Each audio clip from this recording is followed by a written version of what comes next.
नमस्कार साथियों। तो आज जो हमारी क्लास रहेगी वह रहेगी एसी थ्योरी चैप्टर की भाग 3।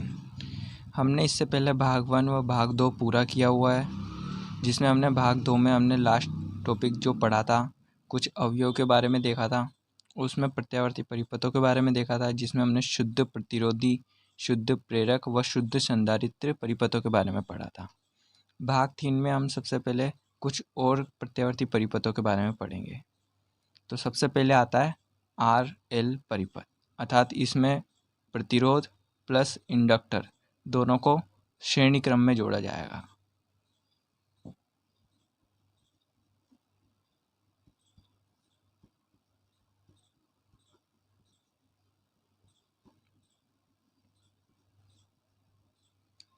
RL श्रेणी परिपथ, अर्थात इसमें हम एक प्रतिरोध लेंगे, एक इंडक्टर अर्थात कुंडली लेंगे। इन दोनों को श्रेणी क्रम में जोड़कर इन दोनों को AC स्रोत के साथ संयोजित कर देंगे। तो इसमें बहने वाली धारा तो I हो जाएगी। ये हमारा AC स्रोत है, AC। ये हमारा R, ये हमारा L। इस पर जो वोल्टेज ड्रॉप होगा, श्रेणी में याद है आपको भिन्न भिन्न वोल्टेज ड्रॉप होते हैं। तो जो L में जो वोल्टेज ड्रॉप होगा वो कहलाएगा VL, R में जो वोल्टेज ड्रॉप होगा वो कहलाएगा VR। तो हमारे ये वोल्टेज ड्रॉप होगा। ये हमारा परिपथ आरेख। परिपथ आरेख। अब बात करते हैं हम इसके फेजर आरेख की, अर्थात सदिश आरेख। तो आप जानते हैं शुद्ध प्रेरक परिपथ और शुद्ध प्रतिरोधी परिपथ आप भाग 2 में पढ़कर आए हैं। तो शुद्ध प्रतिरोध परिपथ में धारा व विभव दोनों समान फेज में होते हैं, और शुद्ध प्रेरक परिपथ में धारा विभव से लेग करती है, अर्थात पीछे होती है। तो हम पहले शुद्ध प्रतिरोध परिपथ का फेजर डायग्राम बनाएंगे। तो इसमें मान लीजिए ये विभव है हमारा VR, क्योंकि हम प्रतिरोध के लिए बना रहे हैं तो VR लेंगे, वोल्टेज ड्रॉप R का वोल्टेज ड्रॉप। अब इसमें जो धारा बहेगी, आप जानते हैं शुद्ध प्रतिरोधी परिपथ में समान फेज में होते हैं, तो इसी पर ही धारा रहती है I। तो ये धारा रहेगी। अब इसमें इंडक्टर का प्रभाव भी रहेगा। तो इंडक्टर का प्रभाव क्या कहता है कि धारा विभव से लेग करती है, अर्थात पीछे रहती है। तो धारा यहाँ रह जाएगी, इस VL का मान आगे हो जाएगा। और कितना होता है शुद्ध प्रेरक परिपथ में? तो 90 डिग्री। 90 डिग्री आगे कर दिया, विभव आगे रहता है तो विभव आगे हो गया, ये धारा इधर पीछे रहेगी। जबकि VR अर्थात प्रतिरोध के लिए VR तथा I दोनों समान फेज में हो गए। अब इसमें हम परिणामी विभव निकालेंगे। तो परिणामी विभव जो निकलेगा हमारे पास ये निकलेगा, ये हमारा कहलाएगा परिणामी विभव। यहाँ पे हम करके इसको एक त्रिभुज का रूप दे देते हैं, समकोण त्रिभुज का। तो ये हमारा फेजर आरेख, फेजर आरेख। तो शुद्ध नहीं, RL श्रेणी परिपथ का फेजर आरेख इस प्रकार का होता है, जिसमें प्रतिरोध के कारण तो धारा और विभव के मध्य कोई एंगल नहीं होता, तथा L के कारण 90 डिग्री विभव आगे रहता है, और हमें जो शुद्ध विभव प्राप्त होता है वो हमें दोनों विभव के बीच में प्राप्त होता है। अब इसमें हम बात करते हैं कुछ पॉइंट्स की, कि इसमें धारा लीड करती है, लेग करती है। तो इसमें इंडक्टर का प्रभाव है, तो धारा लेग कर रही है। क्यों? क्योंकि हमारे पास परिणामी विभव से हम देखेंगे तो परिणामी विभव हमें यहाँ प्राप्त हुआ, तो और धारा में इसके नीचे प्राप्त हुई, तो लेग कर रही है, विभव से धारा लेग कर रही है। इसमें धारा विभव से आपको पता है शुद्ध प्रेरक परिपथ में तो 90 डिग्री लेग करती है, ठीक है। अब इस परिपथ में आप देखिए हमें विभव यहाँ पे प्राप्त हुआ, और लेग कितना कर रही है ये, अर्थात ये फाई कोण। तो जितना भी होगा, अब आप जानते हैं 90 डिग्री से तो ये ज़्यादा है नहीं, तो हमेशा 90 डिग्री से कम ही होता है ये। तो ये फाई कोण पीछे रहती है, धारा विभव से फाई कोण लेग करती है, लेग अर्थात पीछे लेग करती है। अब बात करते हैं हम यहाँ से कुछ इक्वेशन की, कि इसमें हम जो परिणामी विभव आया उसे कैसे ज्ञात करेंगे। तो हमारे पास ये VL है, तो इसके समांतर ये भुजा है, तो हम इस वाली भुजा को VL मान सकते हैं। ये हमारा परिणामी विभव V है, ये हमारा VR ही है, ये आधार, ये हो गया एक परिणामी, ये समकोण त्रिभुज। तो हम यहाँ पे पाइथागोरस प्रमेय लगाएंगे। तो पाइथागोरस प्रमेय से कर्ण का स्क्वायर अर्थात परिणामी विभव का स्क्वायर बराबर आधार का स्क्वायर अर्थात VR का स्क्वायर प्लस लंब का स्क्वायर अर्थात VL का स्क्वायर। तो इस प्रकार हम VR तथा VL से परिणामी विभव का मान ज्ञात करते हैं। तो V स्क्वायर बराबर VR square plus VL square. इससे स्क्वायर हटाएंगे तो इधर रूट लग जाता है। इस प्रकार हम कुछ सवाल आते हैं तो उनको भी सोल्व कर सकते हैं। अब देखते हैं हम इस परिपथ के लिए प्रतिबाधा त्रिभुज के बारे में। तो प्रतिबाधा त्रिभुज इस प्रकार का ही रहेगा, क्योंकि इस प्रकार बन रहा है तो प्रतिबाधा त्रिभुज भी इस प्रकार का ही रहेगा।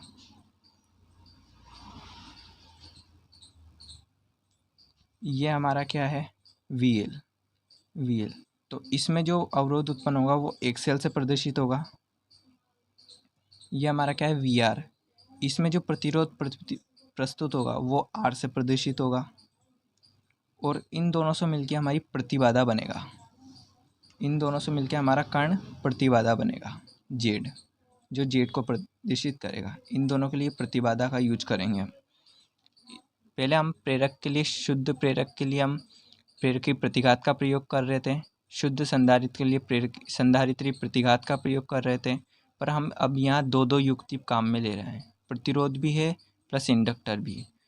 तो हमने पहले पढ़ा था प्रतिबाधा किसे कहते हैं, ऐसी परिपथ में कुल अवरोध, कुल प्रतिरोध या कुल अवरोध प्रतिबाधा कहलाता। तो इसका भी अवरोध प्लस इसका भी अवरोध दोनों मिला के ही कुल प्रतिबाधा कहलाएगा।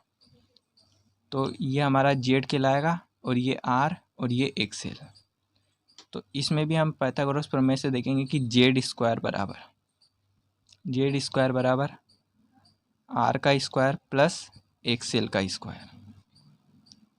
तो Z निकालना है हमें, तो R का स्क्वायर प्लस XL का स्क्वायर का वर्गमूल, क्योंकि स्क्वायर इधर जाने के बाद वर्गमूल में बदलेगा। तो इस प्रकार हम इस परिपथ के लिए प्रतिबाधा तथा परिणामी विभव का मान ज्ञात करते हैं। अगर इसमें हम धारा का मान ज्ञात करना चाहते हैं, धारा का मान I, तो I का मान कैसे ज्ञात करेंगे, हम ओम के नियम से ज्ञात करेंगे। तो ओम के नियम से आप जानते हैं I बराबर क्या होता है, V/R। तो परिणामी विभव यहाँ पे V है और R, तो हम R इसका ही नहीं लेंगे, इसका भी कुछ ना कुछ R है, प्रतिरोध है मतलब इसका। तो इसका प्रतिरोध एक्सेल से प्रदर्शित होता है। हमने इसका और इसका कुल मिला के एक प्रतिरोध निकाला है जिसे हम प्रतिबाधा कहते हैं, तो वह हमारी Z है। तो V/Z, वही बात है, ओम के नियम से V/R होता है। तो R एक तरह का अवरोध है, तो ये Z भी एक तरह का अवरोध ही है, पर कुल अवरोध है इसका। तो इसलिए हम I निकालने के लिए V/Z का प्रयोग करेंगे। तो इस परिपथ से हमारे पास ये 3 सूत्र हैं, इनसे हमारे न्यूमेरिकल भी सोल्व होते हैं।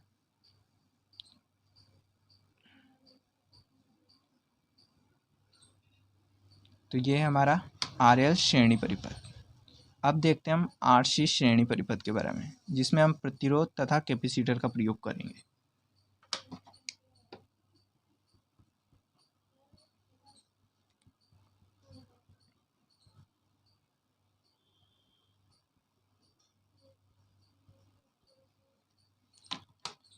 तो RC श्रेणी परिपथ से पहले मैं आपको इसमें एक चीज़ और बताऊं कि हमने यहाँ पे V निकाल लिया, Z निकाल लिया, I निकाल लिया। तो इस परिपथ का हम पावर फैक्टर भी ज्ञात कर सकते हैं, cos फाई। तो cos फाई कैसे ज्ञात करेंगे, cos फाई। तो cos फाई ज्ञात करने के लिए हम, इसका सूत्र है R/Z, अर्थात प्रतिरोध बटा प्रतिबाधा। ये पावर फैक्टर ज्ञात करने का सूत्र है। और आपको पता है इस परिपथ के लिए, ओनली इस परिपथ की बात हो रही है, तो इस परिपथ में Z का मान कैसे निकालेंगे, इस सूत्र से। तो आपको दे दिया जाए, R दे रखा है, XL दे रखा है, तो आप पहले Z निकालना, फिर Z निकालने के बाद आप R/Z करना, जिससे हमारा पावर फैक्टर cos फाई ज्ञात हो जाएगा। तो अब देखते हैं हम RC श्रेणी परिपथ के बारे में। इसमें हम एक प्रतिरोध, एक कैपेसिटर, दोनों को श्रेणी क्रम में जोड़कर एसी स्रोत के साथ संयोजित कर देंगे। ये हमारा एसी स्रोत, इसमें बहने वाली धारा आई, ये हमारा आर है, ये हमारा कैपेसिटर सी। इस पर जो वोल्टेज ड्रॉप होगा वो वी आर होगा, इस पर जो वोल्टेज ड्रॉप होगा वो वी सी होगा। ये हमारा परिपथ आरेख।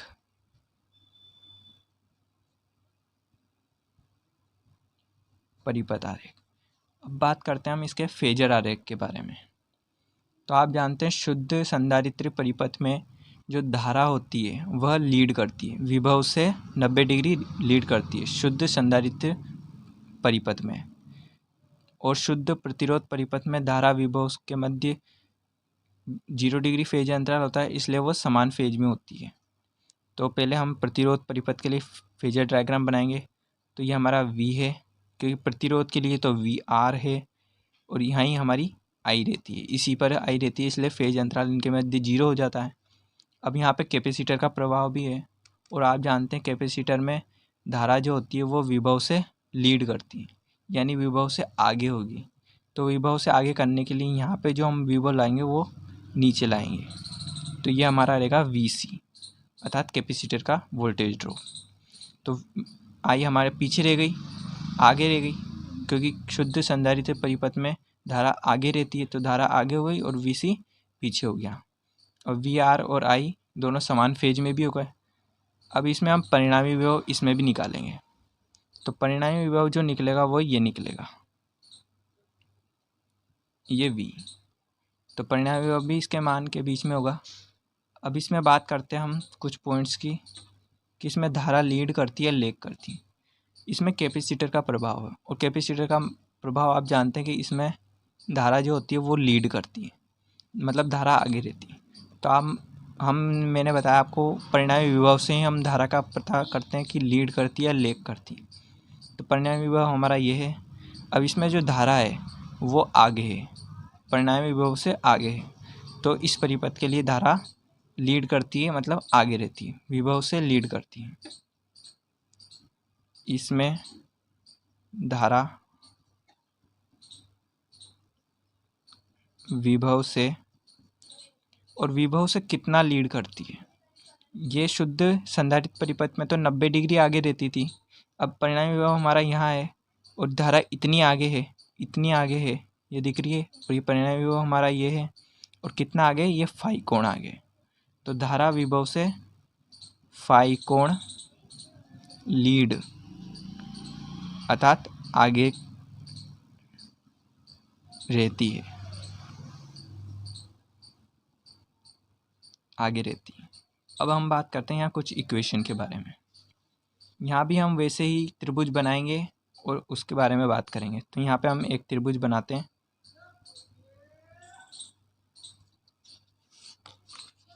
मैं आपको वो चित्र यहाँ पे बना देता हूँ, आपके समझने में भी आसानी होगी।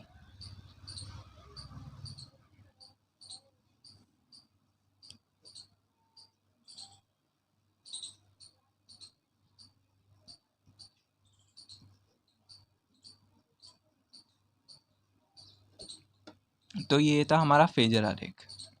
इसमें हम त्रिभुज की बात करेंगे। तो ये है हमारा VC, ये हमारा आधार है, इसको हम समांतर बुझाए तो इसको हम VR मान सकते हैं। ये हमारा VC है, और ये हमारा V, परिणामी विभव। तो यहाँ भी हम पाइथागोरस प्रमेय लगाएंगे। तो V² बराबर VR का स्क्वायर प्लस VC का स्क्वायर। तो हम विभव ज्ञात करना चाहते हैं, परिणामी विभव, तो VR का स्क्वायर प्लस VC का स्क्वायर का योग से हम ज्ञात कर सकते हैं। अब बात करते हैं हम प्रतिबाधा त्रिभुज के बारे में। तो यहाँ हम प्रतिबाधा त्रिभुज बनाएंगे।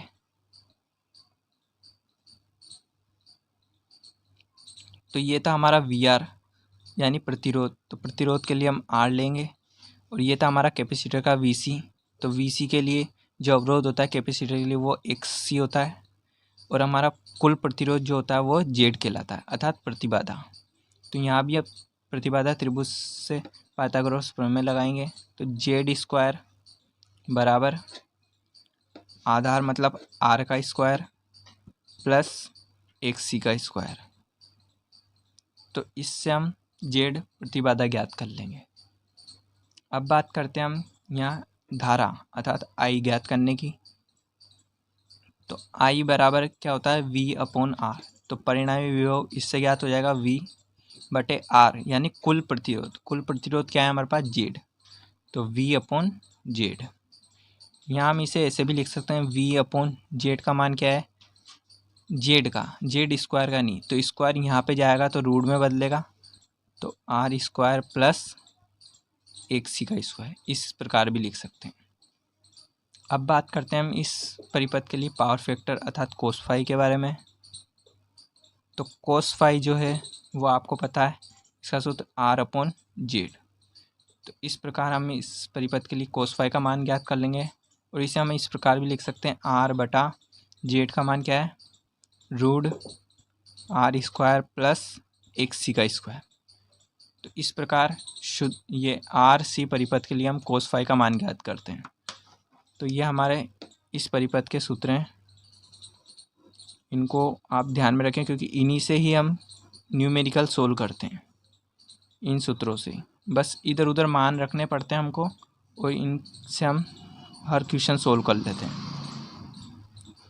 तो ये हमारा आरसी परिपथ। अब बात करते हैं हम आर एल सी श्रेणी परिपथ के बारे में। हमने देखा आर एल श्रेणी परिपथ, आर सी श्रेणी परिपथ।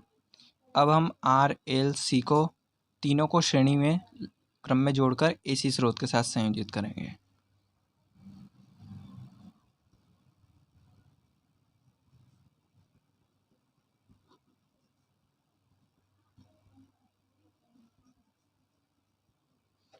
आर एल सी श्रेणी परिपथ, इसमें हम एक प्रतिरोध, एक इंडक्टर अर्थात चोक तथा एक कैपेसिटर, तीनों को श्रेणी क्रम में जोड़कर एसी स्रोत के साथ संयोजित करेंगे।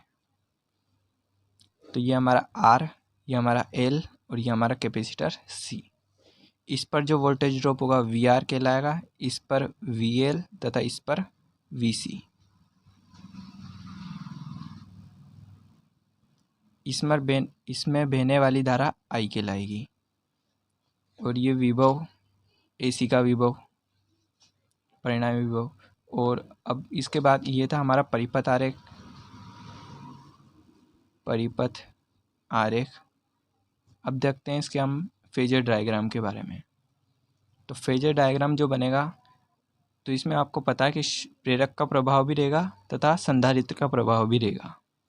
तो सबसे पहले हम देखते हैं प्रतिरोध के लिए। प्रतिरोध में विभव व धारा इस प्रकार ही रहते हैं समान फेज में, अर्थात उनके मध्य फेज अंतराल 0 होता है।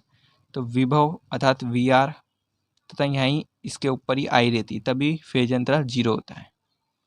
अब बात करें हम कैपेसिटर, ये पहले प्रेरक के लिए। प्रेरक, शुद्ध प्रेरक परिपथ में आपको जानते हो कि धारा लेग करती है, विभव से लेग करती है। तो हम पहले धारा को लेग कराएंगे, मतलब पीछे रखेंगे विभव से। और कौन से विभव के लिए? वी एल के लिए, इंडक्टर के विभव के लिए। तो धारा पीछे होनी चाहिए, तो विभव हमारा आगे हो जाएगा, अर्थात ये आ जाएगा हमारा वी एल। अब देखेंगे हम संधारित्र के प्रभाव के लिए। तो संधारित्र में आप जानते हो धारा जो होती है लीड करती है, अर्थात के विभव से आगे रहती है। और किस विभव से? वीसी के विभव से। तो वीसी के विभव से धारा आगे होगी और वीसी हम पीछे कर देंगे, ये वीसी कैपेसिटर का विभव। तो इस प्रकार इसका फेजर डायग्राम बनेगा। तो ये फेजर आरेख, फेजर आरेख। अब एक बात और है, तो आपको कैसे पता है कि इंडक्टर और कैपेसिटर कि ये इंडक्टर का प्रभाव रहेगा या कैपेसिटर का प्रभाव रहेगा? तो यदि इंडक्टर का प्रभाव ज़्यादा है, तो आप जानते हैं इंडक्टर के प्रभाव ज़्यादा है तो धारा लेग करेगी, धारा पीछे रहेगी। यदि कैपेसिटर का प्रभाव ज़्यादा है तो धारा आगे रहेगी। तो एक तरह से हम देखेंगे कि यदि एक सेल ज़्यादा है एक सी से, तब फेजर डायग्राम कैसा होगा? तो आप जानते हैं यह हमारा वी आर है प्रतिरोध का, तथा यहीं हमारी आई है। और एक सेल अर्थात धारा लेग करेगी, धारा पीछे रहेगी, तो यह हमारा वी एल। यह हमारा परिणामी विभव है, परिणामी विभव। अब जो ये है वी एल, यह हमारा वी एल माइनस वी सी का अंतर है। ये हमारा क्या है, वी एल माइनस वी सी का अंतर, क्योंकि यहाँ पे वी सी भी है, अर्थात इसका वोल्टेज ड्रॉप भी है और इसका वोल्टेज ड्रॉप भी है। तो हमारे पास क्योंकि वी एल का मान ज़्यादा है, अर्थात एक सेल का मान ज़्यादा है, एक सेल ज़्यादा है तो वी एल भी ज़्यादा है, अर्थात इंडक्टर का वोल्टेज ड्रॉप भी ज़्यादा है, इंडक्टर का प्रतिरोध ज़्यादा है तो इंडक्टर का वोल्टेज ड्रॉप भी ज़्यादा है।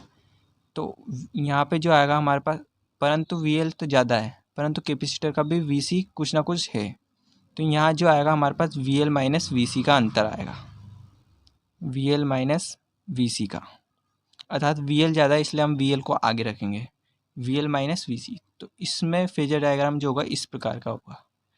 अब बात करते हैं हम एक्स सी के लिए। अगर एक्स सी ज़्यादा है एक्स एल से तो फेजर डायग्राम कैसा होगा। तो ये हमारा विभव अर्थात प्रतिरोध के लिए, ये हमारी आई, और एक्स सी में धारा लीड करती है तो हमने धारा को लीड करा दिया, और वी सी अर्थात कैपेसिटर का विभव पीछे कर दिया, और यहाँ पे हमें प्राप्त हो जाएगा हमारा परिणामी विभव। अब यहाँ जो आएगा हमारा V, वो V C minus V L आएगा, V C minus V L. तो इस प्रकार हमारे दोनों फेजर डायग्राम इस प्रकार बनेंगे, और ये हमारा RLC श्रेणी परिपथ का फेजर डायग्राम है। अब ये तो इस प्रकार है कि एक सेल का मान ज़्यादा होगा तो किस प्रकार बनेगा, एक सी का मान ज़्यादा होगा तो किस प्रकार बनेगा। अब इसकी बात करते हैं हम इसके परिणामी विभव ज्ञात करने की। तो वी स्क्वायर बराबर उसी प्रकार ज्ञात करेंगे, वी स्क्वायर बराबर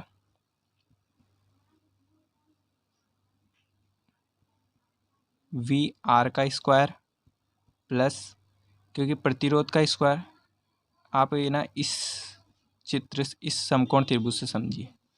हमारा कर्ण क्या है, ये विभव, इस वाले त्रिभुज से समझिए। तो हमारा कर्ण क्या है, वी, परिणामी विभव। तो ये हमारा वी स्क्वायर बराबर, और ये हमारा क्या है, V L minus V C, V L minus V C, क्योंकि समांतर भुजा है तो इसको भी हम V L minus V C मान सकते हैं। और ये हमारा क्या है, वी आर, ये हमारा क्या है, वी आर। तो वी आर के लिए जो वी आर को हमने लिख दिया परिणामी कर्ण का स्क्वायर बराबर आधार का स्क्वायर वी आर का स्क्वायर प्लस लंब का स्क्वायर। लंब क्या हमारा, वी एल माइनस वी सी का स्क्वायर। तो हमारा पूरे लिखेंगे वी एल माइनस वी सी का स्क्वायर। अब यहाँ माइनस नहीं लगाएंगे, क्योंकि यदि वी सी बड़ा है तो V C minus V L हो जाएगा। तो मैं इसके लिए एक चिन्ह का यूज़ करूँगा, इस चिन्ह का। तो जोन सा बड़ा उसमें से हम कम को घटा देंगे, तो उस प्रकार हम ज्ञात कर लेंगे। तो वी एल माइनस वी सी का होल स्क्वायर। तो इस प्रकार हम परिणामी विभव ज्ञात करेंगे। अब देखते हैं हम प्रतिबाधा त्रिभुज के बारे में। प्रतिबाधा त्रिभुज इस प्रकार का बनेगा, ये हमारा वी आर है, अर्थात ये हमारा आर, ये हमारा वी एल माइनस वी सी। तो वी एल के लिए क्या होता है, एक सेल, वी सी के लिए होता है एक सी। तो यहाँ भी हमारा जो अवरोध होगा एक सेल माइनस एक सी का अंतर होगा, एक सेल माइनस एक सी का अंतर होगा, क्योंकि यहाँ भी हमें वी जो प्राप्त हुआ, वी एल माइनस वी सी का अंतर प्राप्त हुआ, तो यहाँ हमें अवरोध भी एक सेल माइनस एक सी का ही प्राप्त होगा, और इन दोनों को योग से हमको मिलकर प्राप्त होगा कुल प्रतिबाधा अर्थात जेड। तो जेड भी हम इसी प्रकार ज्ञात करेंगे, जेड स्क्वायर बराबर आर का स्क्वायर प्लस एक सेल माइनस एक सी का स्क्वायर, एक सेल माइनस एक सी का स्क्वायर। इस प्रकार हम जेड का मान ज्ञात करेंगे। अब देखते हैं हम धारा के बारे में। तो धारा कैसे ज्ञात करेंगे, धारा का वही सूत्र है वी अपॉन जेड, अर्थात वी अपॉन आर। आर हमारे पास कुल प्रतिबाधा है तो जेड आ जाएगा। जेड हम कैसे ज्ञात करेंगे, इस सूत्र से, आर स्क्वायर प्लस एक सेल माइनस एक सी का होल स्क्वायर। अब बात करते हैं हम यहाँ पावर फैक्टर की, अर्थात कोस फाई की। तो कोस फाई कैसे ज्ञात करेंगे हम? कोस फाई का सूत्र है आर अपॉन जेड। तो यहाँ हम जेड ऐसे भी लिख सकते हैं, इसे आर बटा जेड का मान क्या है ये, तो इसको हम पूरा लिख सकते हैं। अब जेड स्क्वायर का ये हमको जेड का चाहिए, तो रूट आ जाएगा यहाँ पे, रूट आर का square plus XL minus XC का होल स्क्वायर, यह आ जाएगा हमारे पास कोस फाई का सूत्र। तो ये सूत्र हैं जो आप इनसे भी हम न्यूमेरिकल सोल्व करते हैं, क्योंकि हमें कभी कभार आर एल सी तीनों दे दिया जाता है और हमें पूछ लिया जाता है आई ज्ञात कीजिए, कोस फाई ज्ञात कीजिए अर्थात पावर फैक्टर, या जेड ज्ञात कीजिए, कुल प्रतिबाधा ज्ञात कीजिए, परिणामी विभव ज्ञात कीजिए। तो आप इसे ध्यान में रखें। ये परिपथ है हमारा आर एल सी श्रेणी परिपथ। अभी हमने देखे आर एल श्रेणी परिपथ, आर सी श्रेणी परिपथ, आर एल सी श्रेणी परिपथ। अब देखेंगे हम समांतर परिपथ के बारे में। तो सबसे पहले आता है आर एल समांतर परिपथ।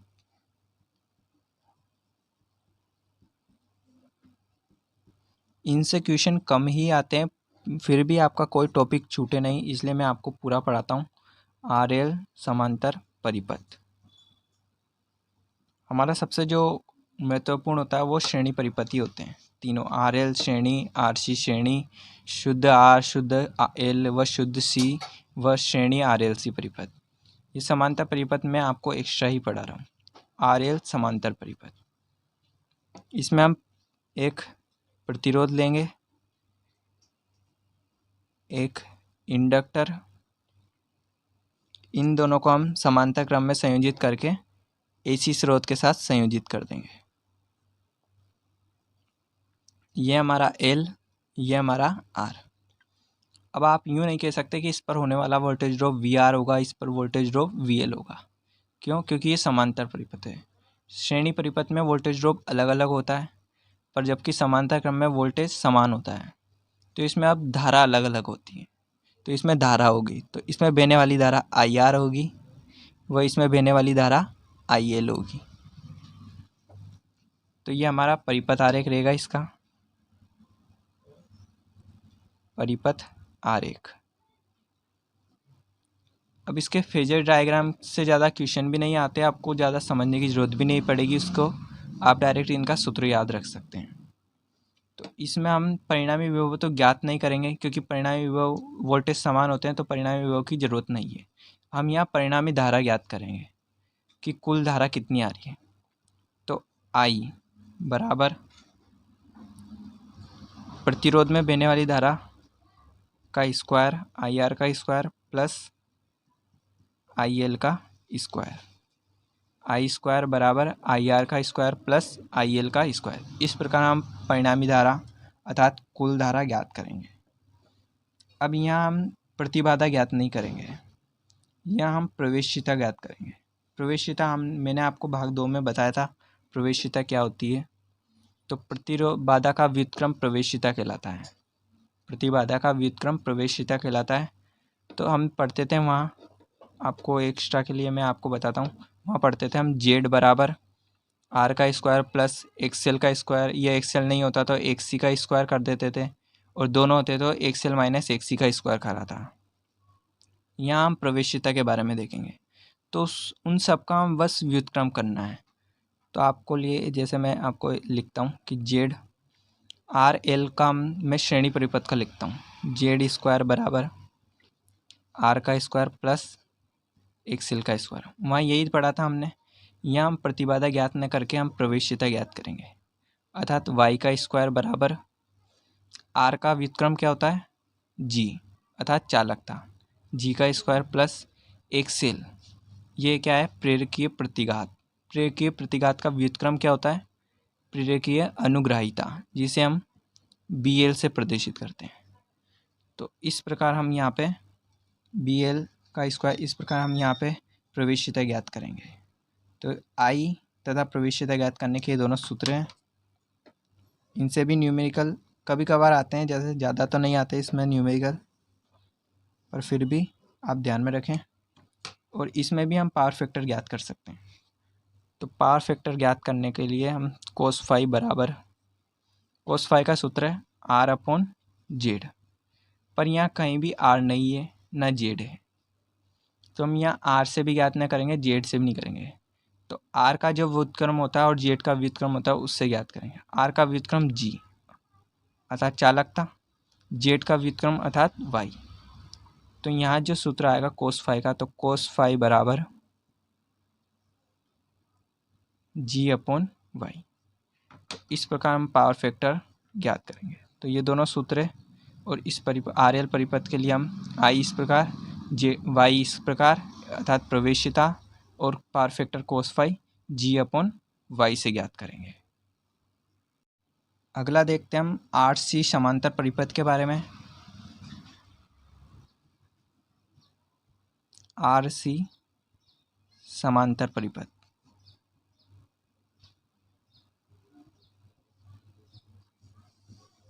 हम इसमें एक प्रतिरोध, एक कैपेसिटर को समांतर क्रम में जोड़ के उसे एसी स्रोत के साथ संयोजित कर देंगे। ये हमारा सी है, ये हमारा आर है।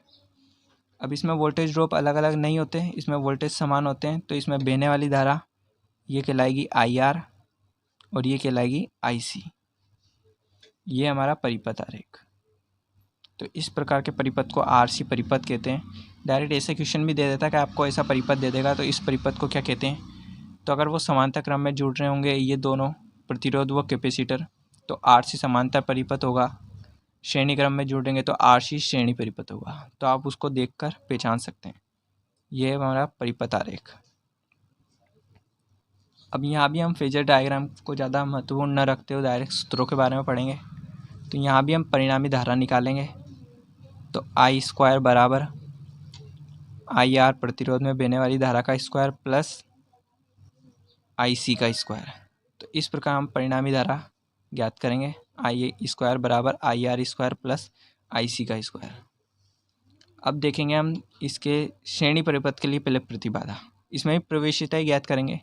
तो आपको ये मुश्किल ना हो इसलिए हम पहले श्रेणी परिपथ के लिए प्रतिबाधा देखते हैं।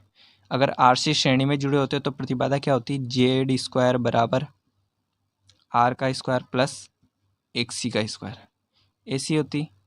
अब यहाँ हम प्रवेशिता अर्थात वाई का स्क्वायर बराबर आर का व्युत्क्रम जी अर्थात चालकता प्लस एक्स सी का स्क्वायर, एक्स सी का व्युत्क्रम संधारित्रीय अनुग्राहिता अर्थात बी सी का स्क्वायर। तो इस प्रकार हम यहाँ प्रवेशिता ज्ञात करेंगे। अगर इंडक्टर जुड़ा होता तो बी एल आ जाता, क्योंकि यहाँ पे बी एल आ गया, इंडक्टर जुड़ा हुआ था क्योंकि यहाँ पे। और अगर यहाँ पे कैपेसिटर जुड़ा हुआ है तो बी सी आ गया अर्थात संधारित्रीय अनुग्राहिता। यहाँ हम कोस फाई कैसे ज्ञात करेंगे। तो कोस फाई का सूत्र है आर अपॉन जेड।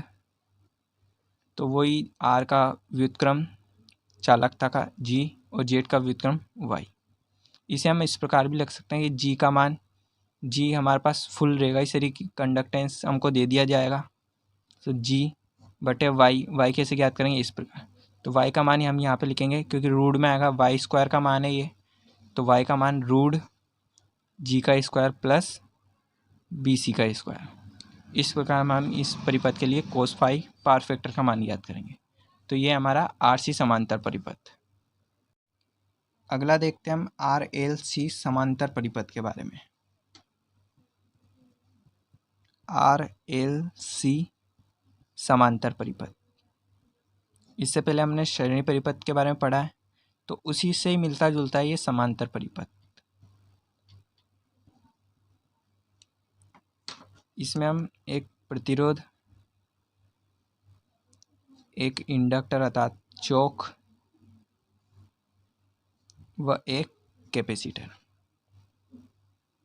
इनको समांतर क्रम में जोड़कर एसी स्रोत के साथ संयोजित करेंगे। यह हमारा कैपेसिटर सी, इंडक्टर एल व प्रतिरोध आर। इसमें बहने वाली धारा आई आर, इसमें आई एल और इसमें आई सी। और यह हमारी कुल या परिणामी धारा आई। तो यह हमारा परिपथ आरेख, परिपथ आरेख। अब देखते हैं हम यहाँ पे कुल धारा निकालने का सूत्र। यहाँ भी हमें फेजर डायग्राम समझने की ज़्यादा ज़रूरत नहीं है क्योंकि क्वेश्चन भी नहीं आते इधर से, फिर भी मैं आपको एक्स्ट्रा ही बता रहा हूँ ये। तो यहाँ पे निकालेंगे हम कुल धारा। तो आई स्क्वायर बराबर प्रतिरोध में बहने वाली धारा आई आर का स्क्वायर प्लस यहाँ इंडक्टर प्लस कैपेसिटर दोनों जुड़ा हुआ है। तो वहाँ हम श्रेणी के लिए जब परिणामी विभव निकाल रहे थे तो उधर वी आर माइनस वी सी कर रहे थे। तो यहाँ भी परिणामी धारा जब निकालेंगे तो आई एल माइनस आई सी का अंतर होगा। आई एल, अब आई एल बड़ा या आई सी, इसके लिए हम इस चिन्ह का ही प्रयोग करेंगे, आई सी का स्क्वायर। अर्थात क्योंकि यहाँ देखिए आप, यहाँ पे इंडक्टर प्लस कैपेसिटर दोनों का प्रभाव है, तो यहाँ पे जो धारा बहेगी इन दोनों का अंतर होगा और इसमें बहने वाली धारा आई आर कहलाएगी। तो कुल धारा जो आएगी वो आएगी आई स्क्वायर बराबर आई आर का square plus I L minus I C का होल स्क्वायर।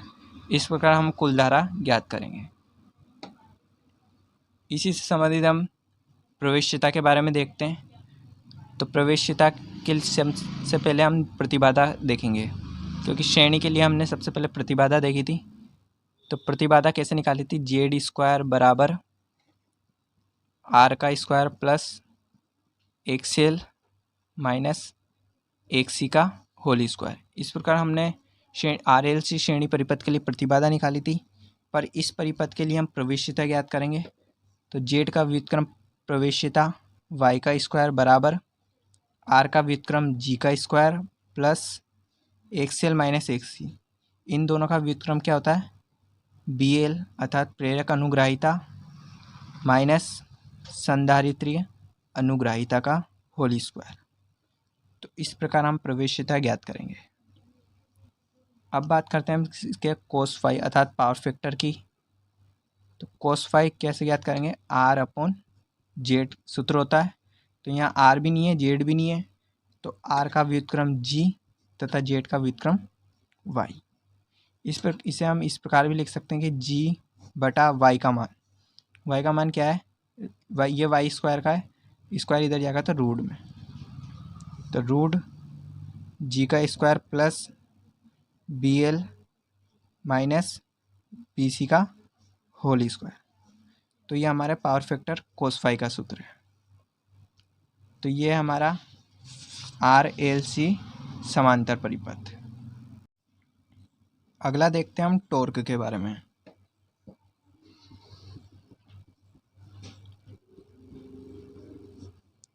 टॉर्क जिसे हम इससे प्रदर्शित करते हैं। तो टॉर्क क्या होता है, एक बल ही होता है। टॉर्क क्या होता है, एक बल। तो टॉर्क ज्ञात करने का जो सूत्र है इन परिपथों के लिए हमने जो पढ़े आर एल आर सी, इन परिपथों के लिए जो टॉर्क ज्ञात करते हैं अर्थात टाइम कांस्टेंट, इसे टाइम कांस्टेंट भी बोलते हैं, टाइम कांस्टेंट अर्थात समय नियतांक। तो समय नियतांक ज्ञात करने का जो सूत्र है वो है आर सी। ये आर प्रतिरोध व कैपेसिटर जुड़ा हुआ तो इस प्रकार ज्ञात करेंगे, तथा प्रतिरोध व इंडक्टर जुड़ा हुआ तो एल अपॉन आर। तो टाइम कांस्टेंट का जो सूत्र है वो आर सी परिपथ के लिए तो टॉर्क बराबर आर सी है, व आर एल परिपथ के लिए एल अपॉन आर। अब इसके हम मात्रक की बात करें तो इसका मात्रक जो होता है वो होता है सेकेंड।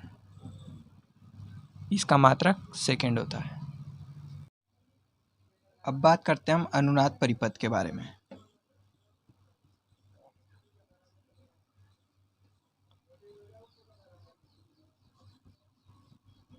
अनुनाद परिपथ को हम इंग्लिश में रेजोनेंस सर्किट कहते हैं।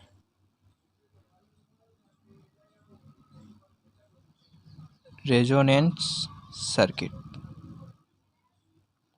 तो अनुनाद परिपथ होता क्या है, हमने जो पढ़े हैं आरएलसी श्रेणी व आरएलसी समांतर, अर्थात उसमें प्रतिरोध इंडक्टर व कैपेसिटर तीनों जोड़ा गया है। तो प्रत्यावर्ती परिपथों की वह स्थिति जिसमें वह उसमें प्रतिबाधा शुद्ध प्रतिरोधी हो जाती है। प्रत्यावर्ती परिपथों की वह स्थिति जिसमें प्रतिबाधा शुद्ध प्रतिरोधी अर्थात प्रतिरोध पर ही निर्भर करे, तो शुद्ध प्रतिबाधा शुद्ध प्रतिरोधी हो जाती है वह स्थिति अनुनादी परिपथ कहलाती है। अर्थात ऐसी परिपथों की वह स्थिति जिसमें प्रतिबाधा शुद्ध प्रतिरोधी हो जाए, शुद्ध प्रतिरोधी हो जाए, तो वह अनुनादी परिपथ हो जाता है। अब इसकी कंडीशन क्या है? अनुनादी परिपथ जब होगा जब एक्सएल बराबर एक्ससी होगा, अर्थात कैपेसिटिव रिएक्टेंस, संधारित्र प्रतिघात व इंडक्टिव रिएक्टेंस अर्थात प्रेरकीय प्रतिघात का मान बराबर होगा। और ये कब संभव होगा? जब RLC श्रेणी या RLC समांतर परिपथ में ही होगा, क्योंकि उसमें इंडक्टर व कैपेसिटर दोनों जुड़े हुए होते हैं। तो जब कैपेसिटिव रिएक्टेंस व इंडक्टिव रिएक्टेंस का मान बराबर हो जाएगा तो वह अनुनादी परिपथ कहलाएगा। इसमें जो होता है प्रतिरोध परिपथ होता है। जब अनुनादी परिपथ बनता है तो वह प्रतिरोधी परिपथ की भांति व्यवहार करता है। अब इसका कारण मैं आपको बताता हूँ। हमने प्रतिबाधा पढ़ी थी RLC में Z² बराबर R का square plus XL minus XC का होल स्क्वायर, यही पढ़ा था हमने प्रतिबाधा के बारे में। तो हमने कहा XL बराबर XC है, तो XL बराबर XC होगा तो ये आपस में कट के कितना हो जाएगा? 0 हो जाएगा। तो ये तो ख़त्म हो जाएगा, तो हमारे पास क्या बचेगा? Z बराबर R। क्या बचेगा? Z बराबर R। तो इसमें जो होगा Z क्या होगी? कुल प्रतिबाधा प्रतिरोध के बराबर होगी। तो ये एक तरह से शुद्ध प्रतिरोधी परिपथ की भांति व्यवहार करेगा। तो ये एक तरह से शुद्ध प्रतिरोधी परिपथ की भांति ही व्यवहार करेगा।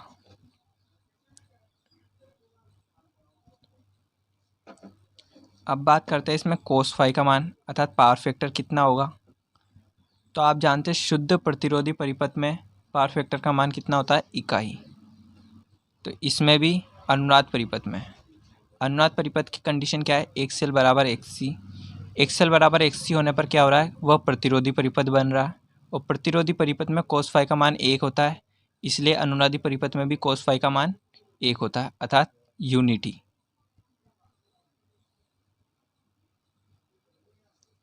अब जानते हैं आप शुद्ध प्रतिरोधी परिपथ में धारा और विभव इन फेज होते हैं और उनके मध्य फेज अंतराल 0 होता है। तो अनुनादी परिपथ में धारा व विभव समान फेज में होते हैं, समान फेज में या इन फेज में होते हैं। तो ये अनुनाद परिपथ की। अब बात करें हम अनुनादी आवृत्ति की। तो आवृत्ति की वह स्थिति जिसमें वह अनुनादी परिपथ होता है, अर्थात ऐसी परिपथों की वह स्थिति, वह आवृत्ति जिसमें वह अनुनाद परिपथ अनुनाद की स्थिति दर्शाता है, वह अनुनादी आवृत्ति कहलाती है। प्रत्यावर्ती परिपथों की वह आवृत्ति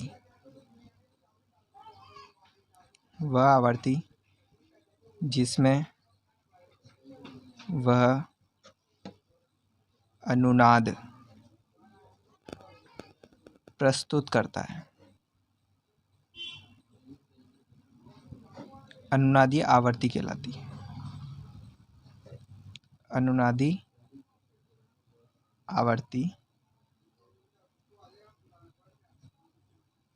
कहलाती है। अब अनुनादी आवृत्ति को हम FR से प्रदर्शित करते हैं, अर्थात F और ये R, FR से प्रदर्शित करते हैं।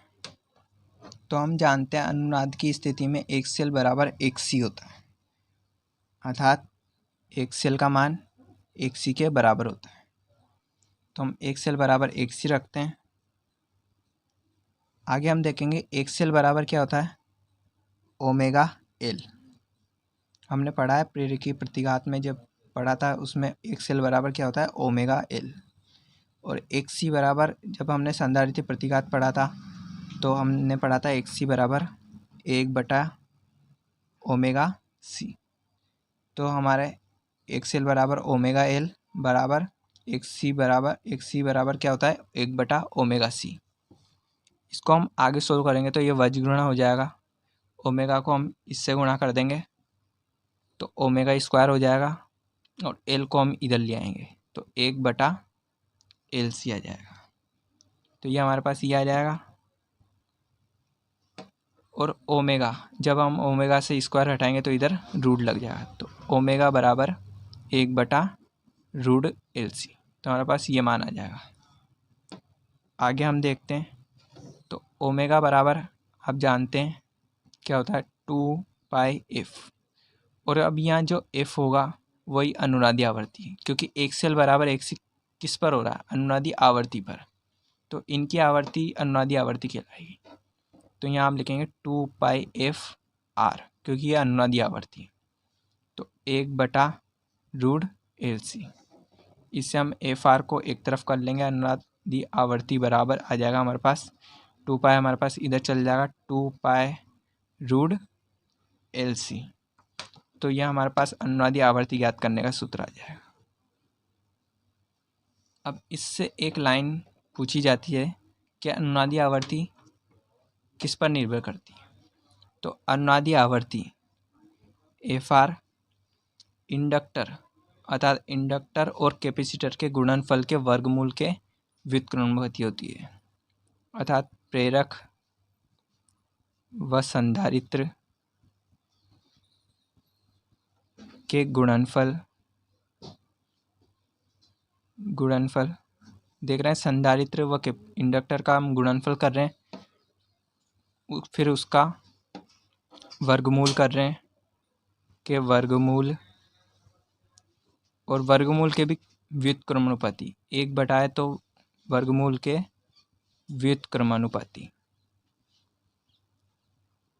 व्युत्क्रमानुपाती होती है। तो डायरेक्ट ये पूछ लिया जाता है कि अनुनादी आवृत्ति किसके व्युत्क्रमानुपाती होती है, तो प्रेरक व संधारित्र के गुणनफल के वर्गमूल के व्युत्क्रमानुपाती होती है। अब बात करते हैं हम RLC श्रेणी परिपथ में अनुनाद के बारे में। RLC श्रेणी परिपथ में अनुनाद।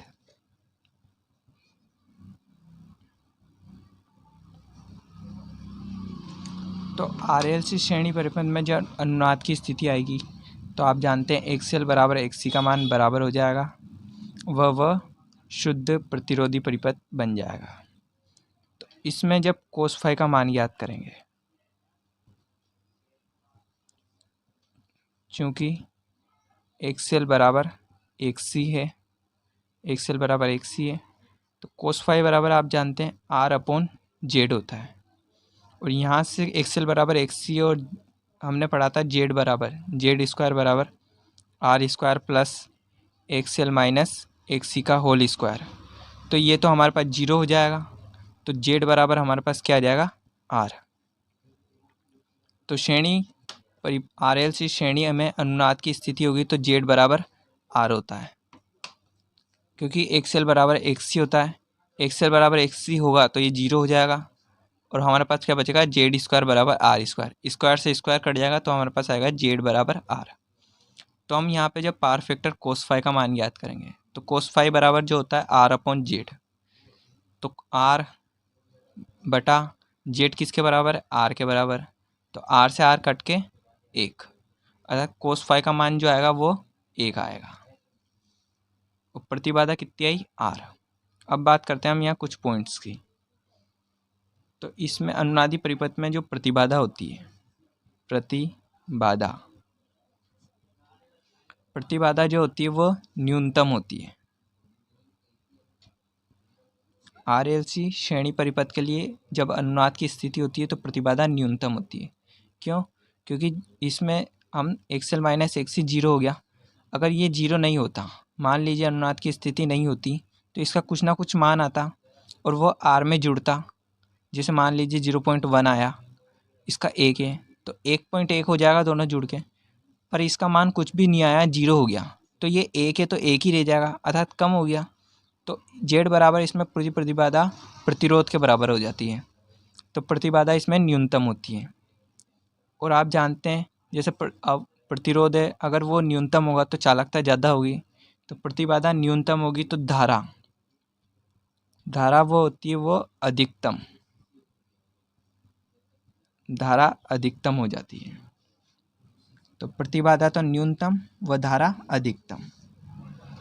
अब इसके हम अनुनादी आवर्ती को इस प्रकार भी समझ सकते हैं, इस पॉइंट्स पर हमारी ये FR अर्थात अनुनादी आवर्ती। तो अनुनादी आवर्ती या अनुनाद की स्थिति में जो प्रतिबाधा होती है वो तो न्यूनतम होती है, यह हमारी है प्रतिबाधा।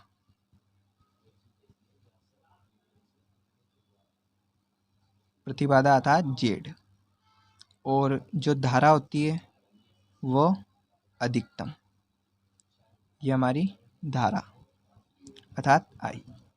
तो अनुनादी आवर्ती पर प्रतिबाधा का मान तो अधिकतम हो जाता है और जो हमारे पास धारा होती है वह अधिकतम हो जाती है। अब बात करते हैं हम यहाँ गुणवत्ता गुणांक के बारे में कि गुणवत्ता गुणांक कितना होता है, इसका मान कैसे ज्ञात किया जाता है।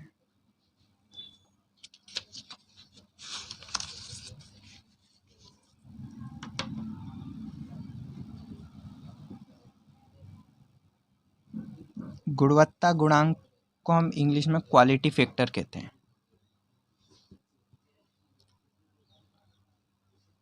Quality factor. तो गुणवत्ता गुणांक कहते किसे हैं? तो श्रेणी अनुनाद परिपथ में प्रेरक या संधारित्र के एक्रॉस वोल्टेज तथा प्रतिरोध वोल्टेज के अनुपात को श्रेणी अनुनादी परिपथ का गुणवत्ता गुणांक अर्थात क्वालिटी फैक्टर कहते हैं। अर्थात मैं आपको पूरी लाइन लिखता हूँ यहाँ पे, श्रेणी अनुनादी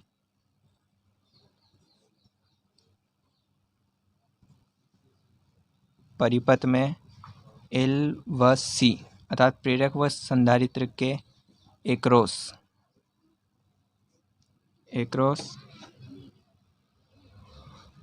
वोल्टेज व प्रतिरोध अर्थात R वोल्टेज के R के मतलब प्रतिरोध के वोल्टेज के अनुपात को गुणवत्ता गुणांक कहते हैं। गुणवत्ता गुणांक कहते हैं अर्थात क्वालिटी फैक्टर।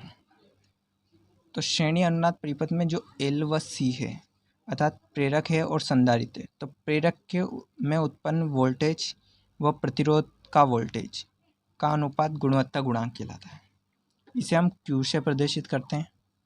तो Q बराबर VL/VR। क्यों? क्योंकि प्रेरक का या तो प्रेरक का वोल्टेज और प्रतिरोध का वोल्टेज का अनुपात या कैपेसिटर अर्थात VC/VR अर्थात कैपेसिटर का वोल्टेज बटा प्रतिरोध का वोल्टेज। तो ये हमारा होता है गुणवत्ता गुणांक। इसको हम आगे और भी सोल्व करते हैं। तो हम पहले देखेंगे ये Q बराबर VL, तो ओम के नियम से जानते हैं आप V बराबर क्या होता है IR। तो I तो हमारे पास ये रहेगी I, और R की जगह VL अर्थात इंडक्टर का वोल्टेज है। तो इंडक्टर अर्थात प्रेरक में जो अवरोध उत्पन्न होता है वो प्रेरक की प्रतिघात होता है। तो I × XL, I R ही है वो, पर यहाँ पे R क्या है XL प्रेरक की प्रतिघात, और VR आ जाएगा हमारे पास IR। तो ये आ जाएगा हमारे पास I से I कट के XL/R। ये हो गया हमारी इक्वेशन फर्स्ट। अब देखते हैं हम इसके बारे में। तो VC/VR, VC को हम क्या लिख सकते हैं I × XC, वही चीज़ है IR, और R इस यहाँ पे क्या है XC, क्योंकि यहाँ पे कैपेसिटर का वोल्टेज है तो कैपेसिटर का ही प्रतिघात लेंगे। और वी आर की जगह आई आर, आई से आई कट जाएगा, हमारे पास आ जाएगा एक सी अपॉन आर। ये हमारी इक्वेशन सेकेंड। तो इन दोनों से हम ऐसे ज्ञात कर लेंगे ये। अब बात करते हैं, हम इनको आगे भी बढ़ा सकते हैं और कि एक्सेल बराबर हमने पढ़ा था ओमेगा एल होता है और ये आर ऐसे कैसे एक्सेल बराबर ओमेगा एल बटे आर। इसको भी हम आगे बढ़ाएंगे, एक सी बराबर ओमेगा सी, नहीं एक सी बराबर क्या होता है, एक बटा ओमेगा सी, एक बटा ओमेगा सी बटा आर। इसको हम आगे सोल्व करेंगे इसको, तो एक बटा ओमेगा सी ऐसे कैसे ही, ये तो ऐसे कैसे रहेगा, ये आर है, ये आर बटा एक मान लेते हैं इसको, तो ये एक बड़ा बटा है, तो इसको अभी इंटू में चेंज करेंगे तो नीचे वाले को हम उल्टा करेंगे, तो इंटू एक बटा आर, तो हमारे पास आएगा एक बटा ओमेगा आर सी। तो ये हमारी इक्वेशन सेकेंड, ये नहीं है, ये वाली इक्वेशन सेकेंड है और ये हमारी इक्वेशन फर्स्ट। इन दोनों को हम करेंगे अब गुणा, फर्स्ट इंटू सेकेंड को गुणा करेंगे, तो क्यू को क्यू से गुणा करेंगे तो हमारे पास आ जाएगा क्यू स्क्वायर आएगा। और ये हमारी इक्वेशन फर्स्ट क्या थी, omega L upon R into ये वाली इक्वेशन सेकेंड का एक बटा ओमेगा आर सी। ये आएगा, ओमेगा से ओमेगा कट जाएगा, ओमेगा से ओमेगा कट जाएगा, हमारे पास क्या आ जाएगा एल बटा आर को आर से करेंगे तो आर स्क्वायर और सी ये आएगा। अब इसको हम आगे सोल्व करेंगे तो यहाँ पे क्यू का स्क्वायर हटाएंगे, इधर लग जाएगा, तो इस पर रूट आ जाएगा, क्यू बराबर root L upon R square C. तो एल अपॉन सी का रूट नहीं निकल सकता और आर स्क्वायर का निकल जाएगा, तो आर को हम बाहर कर देंगे, एक बटा आर तथा एल को बटा सी को इंटू एल बटा सी को रूट में रहने देंगे, तो हमारे पास आएगा क्यू बराबर एक बटा R into root L C. तो हमारे पास श्रेणी आर एल सी में अनुनाद की स्थिति होगी, तब गुणवत्ता गुणांक जो है क्वालिटी फैक्टर, उसे इस सूत्र से ज्ञात करेंगे, क्यू बराबर एक बटा R into L upon root में एल अपॉन सी। ये हमारे श्रेणी आर एल सी अनुनाद परिपथ के बारे में। अब बात करते हैं हम यहाँ आर एल सी समांतर क्रम में अनुनाद के बारे में। आर एल सी समांतर परिपथ में अनुनाद, तो इसमें भी वही कंडीशन है, आर एल सी समांतर परिपथ में अनुनाद जब भी होगा जब एक सेल बराबर एक सी का मान बराबर होगा। अब इसमें जो प्रतिबाधा होती है, प्रतिबाधा वह अधिकतम होती है,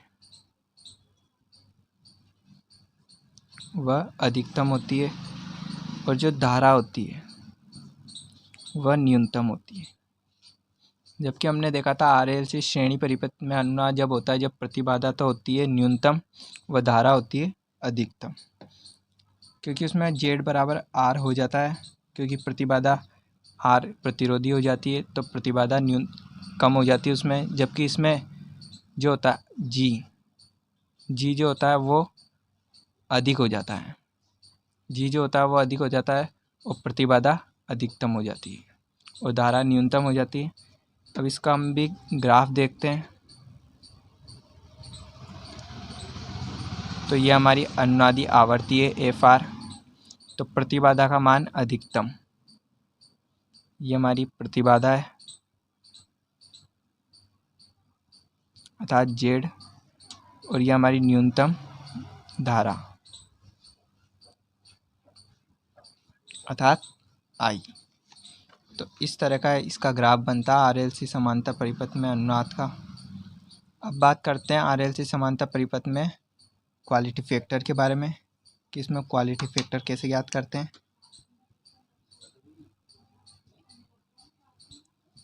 गुणवत्ता गुणांक। तो RLC श्रेणी परिपथ में अनुनाद जब होता है तो उसमें गुणवत्ता गुणांक प्रेरक या संधारित्र में उत्पन्न वोल्टेज बटे प्रतिरोध में उत्पन्न वोल्टेज का अनुपात होता है।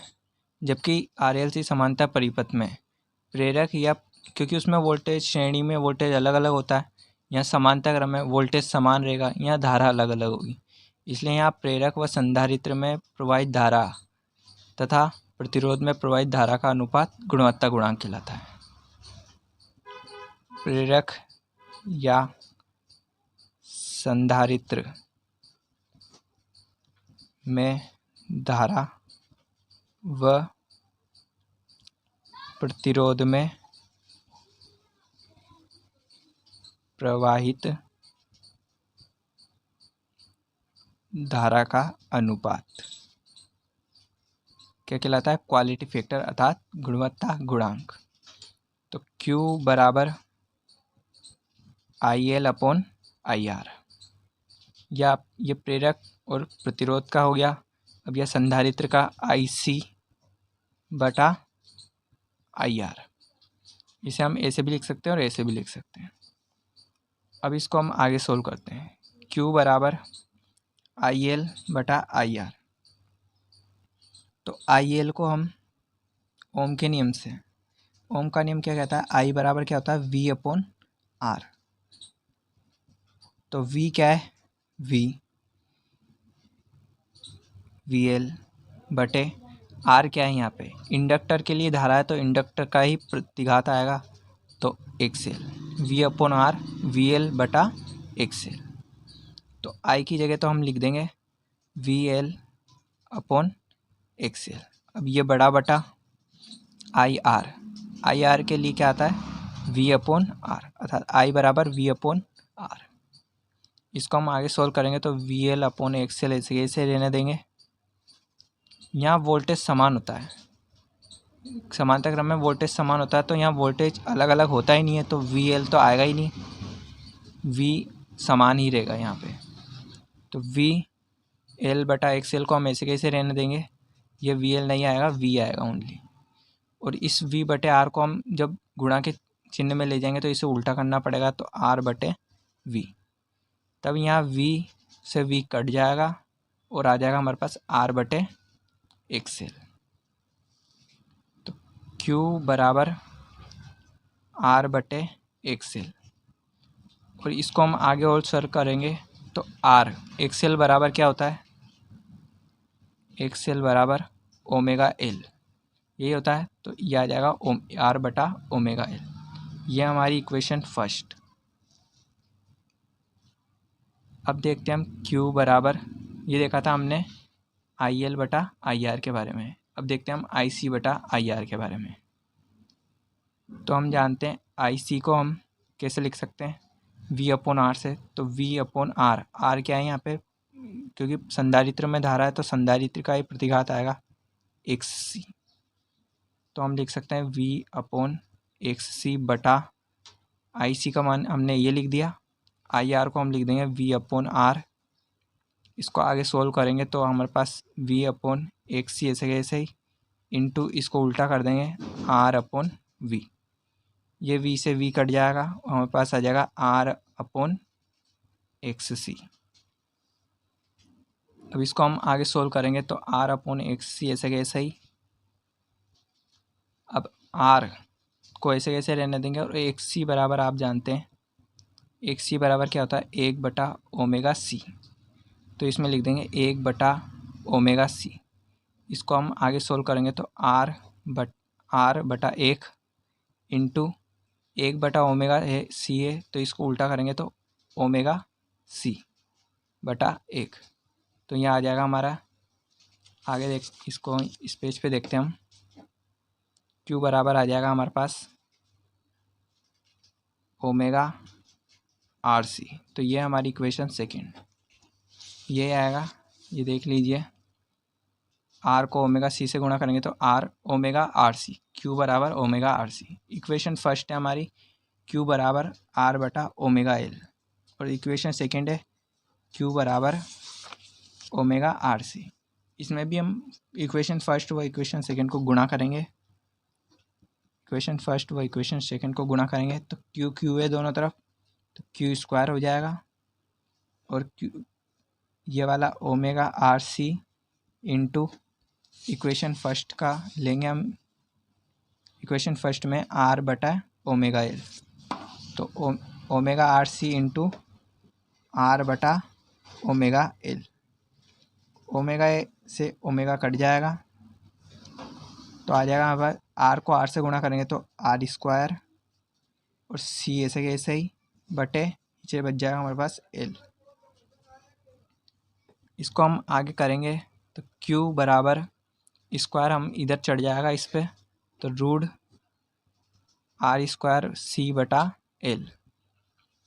आर स्क्वायर का वर्गमूल निकल जाएगा आर, जबकि आर बटा एक कर सकते हैं इसको हम, और सी और एल का नहीं निकलेगा तो सी बटा एल। तो यह आ जाएगा हमारे पास क्यू बराबर R root C upon L. तो समांतर आरएलसी श्रेणी, समांतर आरएलसी अनुनाद के लिए गुणवत्ता गुणांक जो है इस सूत्र से ज्ञात करेंगे, R root C upon L. अब देखते हैं हम इस चैप्टर से संबंधित एक क्वेश्चन, जिसमें हमको एक परिपथ दे रखा है, जिसमें एक प्रतिरोध तथा एक इंडक्टर चौक को हमने श्रेणी क्रम में जोड़कर एसी स्रोत के साथ संयोजित कर रखा है। प्रतिरोध का मान 3 ओम है, व जो इंडक्टर है उसका प्रेरकीय प्रतिघात का मान 4 ओम है। इसमें हमें शक्ति गुणांक कोस फाई का मान ज्ञात करना है। तो इसे हम कैसे करेंगे, तो शक्ति गुणांक का जो सूत्र होता है, अर्थात कोस फाई बराबर क्या होता है, आर अपॉन जेड। तो आर का मान हमारे पास है 3 ओम, हमें निकालना है जेड, तो पहले हम जेड निकालेंगे। तो आर एल परिपथ के लिए प्रतिबाधा का जो सूत्र था वो था जेड स्क्वायर बराबर आर का स्क्वायर प्लस एक्स एल का स्क्वायर, यही था। तो जेड बराबर आर का स्क्वायर, आर कितना है हमारे पास 3 का स्क्वायर 9 प्लस एक्सएल का मान कितना है 4 का स्क्वायर 16। इसको हम रूट कर देंगे, जेड का स्क्वायर था जो स्क्वायर को हम इधर लिया है, 9 और 16 25 हो जाते हैं, और इसका वर्गमूल 25 का वर्गमूल निकल जाएगा 5, तो जेड बराबर आ जाएगा हमारे पास 5। तो इससे हम निकाल देंगे कोस फाई बराबर आर अपॉन जेड। आर का मान है हमारे पास 3 व जेड का मान है हमारे पास 5, इसको 3/5, तो इसको हम सोल्व करेंगे तो हमारे पास आ जाएगा 0.6, ये हो जाएगा हमारे पास आंसर। तो ऐसे ही क्वेश्चन इस चैप्टर से आते हैं, न्यूमेरिकल टाइप ज़्यादा क्वेश्चन इस चैप्टर से बनते हैं हमारे। तो यहीं हमारी क्लास समाप्त होती है। तो आपको वीडियो पसंद आई है तो लाइक करें और अपने दोस्तों के साथ शेयर करें, और कोई भी डाउट हो तो कमेंट सेक्शन में कमेंट करें। थैंक्स फॉर वॉचिंग, धन्यवाद।